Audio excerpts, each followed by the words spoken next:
this is the challenge for those that are not involved, right? I'm anti-war. I think U.S. involvement in 99% of things is they're lies. I mean, I grew up on this stuff, right? All the lies to get us to put military bases surrounding Iran. John Bolton saying by this time next year we'll be celebrating in Tehran. It's bloodlust. So when I look at something like Israel, the challenge for me is I'm not nearly as involved as you, and I'm not nearly as zealous as many of like the neoconservatives and the more conservative base. So when rockets come flying from Gaza and start blowing up over Tel Aviv, I mean, this was huge, right? This was like 2014 when the rockets first started reaching Tel Aviv. Was that? Because I remember I had a friend in Tel Aviv. I was there at that time, yeah. Messaged me freaking out on Facebook that a rocket exploded over her house and this has never happened before and she doesn't know what to do. And I'm like, man, this is horror. It's horror. It's war. It's terrifying. How do we stop this? And so what ends up happening is every time I've engaged with it, again, not an expert on this stuff. I mean, I probably might know a little bit more than the average person, but it's like, I appreciate your perspective. I'm glad you're here to tell us about this stuff too. Because I think only talking to people who are on the more pro-Israel side is going to leave us, blind to the arguments from the other side. Yeah. But I hear Israel, they're using hospitals and schools and civilian areas to launch rockets from, knowing that it will make it extremely difficult for Israel to stop the rocket fire into civilian areas. Then I hear the same thing. But a media tower was taken down. For what purpose? Why is Israel targeting this?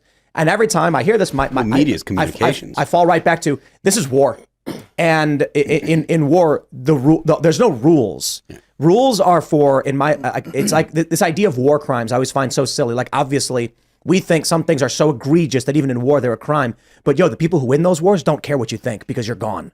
And so when I look at what's going on in Israel and Palestine, I know that you've got two factions that are going to use whatever arguments, whatever psychological warfare, whatever physical warfare they can to try and win this.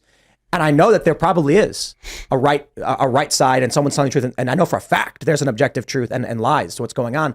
I don't know how to navigate that. Well, just 2 points on that. I mean, there's this issue of human shields. Like Biden said, Palestinians are human shields. That's a way of basically saying there are no civilians there at all.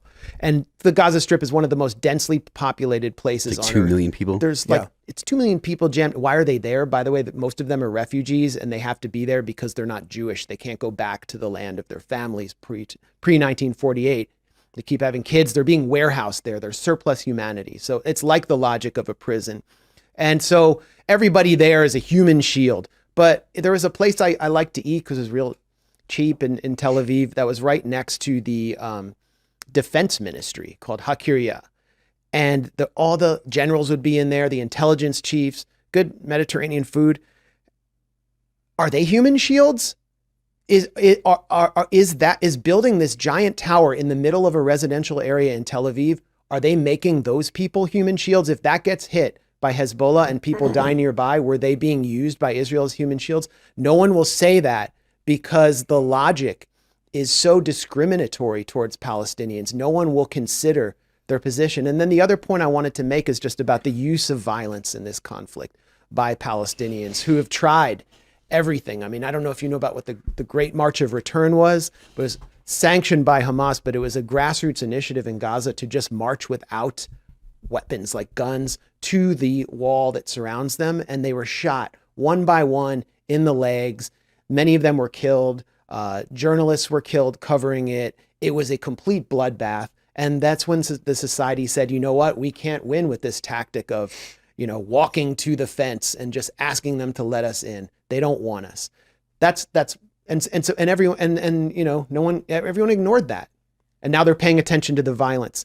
In Gaza used to have 9,000 settlers in it. 9,000 settlers who took like 30 to 40% of the water in a place of 1.5 million people. Why did those settlers leave? It was because of the Second Intifada. It was because of the violence that was applied, and much more gruesome violence in many ways than we're seeing now, because this was the time of suicide bombings.